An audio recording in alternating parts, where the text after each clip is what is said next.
उद्धव ठाकरे आणि मनोज जरांगेंमध्ये फोनवरून चर्चा। अंबादासांनी उपोषणस्थळीचा जरांगेंची ठाकरेंसोबत फोनद्वारे चर्चा करून दिली। इतक्या मोठ्या संख्येने मराठे मुंबईत आल्याचं पाहून उद्धव ठाकरे अचंबित झाले।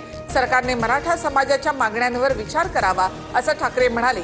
फोनवरील चर्चेनंतर जरांगेंची माहिती। मुंबईत एकवटलेल्या मराठा बांधवांना सुविधा देण्यात सरकार अपयशी। मात्र शिवसैनिकांनी मराठा बांधवांसाठी पाणी, अन्न, शौचालय अशा सुविधांसाठी मदत करावी, उद्धव ठाकरे यांचं आवाहन। मराठवाड्यामधील सर्व मराठा समाज कुणबीच, यावर तडजोड नाही। मराठवाड्यामधला मराठा सरसकट कुणबी असल्याचे आदेश द्या, जरांगे यांची शिंदे समितीकडे मागणी। हैदराबाद आणि सातारा गॅझेट प्रमाणे नोंदी असणाऱ्यांना उद्यापासून प्रमाणपत्र द्या। 13 महिन्यापासून वेळ दिला, आता 1 मिनिटही देणार नाही, जरांगेंनी शिंदे समितीला सुनावलं। संपूर्ण प्रक्रिया पूर्ण करण्यासाठी आम्हाला वेळ द्या, शिंदे समितीची जरांगेंना विनंती।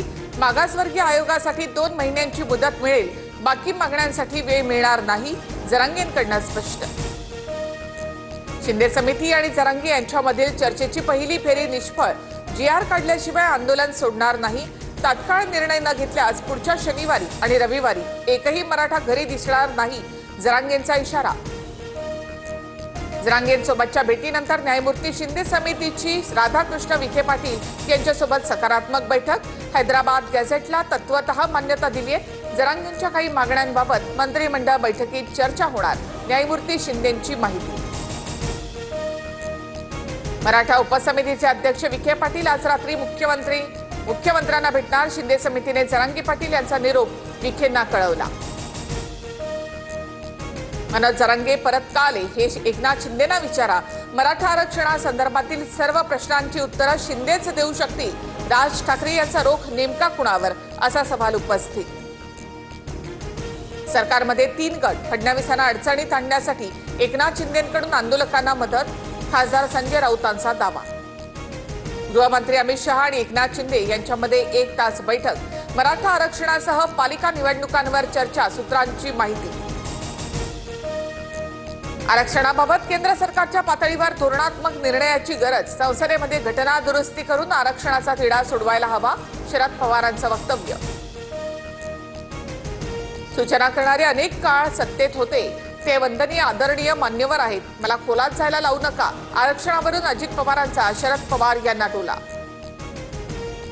शरद पवार फसवा-फसवीचा खेळ खेळत आहेत, पवारांना संविधानिक मर्यादा माहिती पाहिजे। आरक्षणासाठी घटना दुरुस्तीच्या मागणीनंतर गुणरत्न सदावर्ते आक्रमक, जरांगेंना अटक करण्याची मागणी। जरांगेंना पाठिंबा देणाऱ्या आमदार खासदारांनी ओबीसी आरक्षणासंदर्भात भूमिका जाहीर करावी, अन्यथा ओबीसी समाज तुमच्यावर बहिष्कार टाकेल, ओबीसी नेते लक्ष्मण हाके यांचा हल्लाबोल। 7-12 असलेल्यांना कुणबी म्हणून ग्राह्य धरा। बीडमधील आमदारांची सरकारच्या उपसमितीकडे नवी मागणी। प्रकाश सोळंके, सुरेश दास, संदीप क्षीरसागर यांच्यासह विजयसिंह पंडित यांचा विखेंकडे प्रस्ताव। मराठा समाजासाठी गठीत वंशावळ समितीला 30 जून 2026 पर्यंत मुदतवाढ। जात प्रमाणपत्र, जात वैधता प्रमाणपत्र देण्यासाठी समितीला मुदतवाढ। तालुका स्तरावर तहसीलदारांच्या अध्यक्षतेखाली वंशावळ समितीची स्थापना। केंद्रीय गृहमंत्री अमित शहा सहकुटुंब लालबागच्या राजाच्या चरणी लीन, तर शहांच्या हस्ते वर्षा बंगल्यावर बाप्पाची आरती। मुख्यमंत्री फडणवीस यांच्यासह उपमुख्यमंत्री शिंदे उपस्थित। पंतप्रधान नरेंद्र मोदी चीन दौऱ्यावर। तियानजिनमध्ये शांघाय सहकार्य संघटनेच्या राष्ट्रप्रमुखांच्या 25व्या बैठकीमध्ये सहभागी होणार। 7 वर्षांनंतर मोदींचा चीनचा दौरा।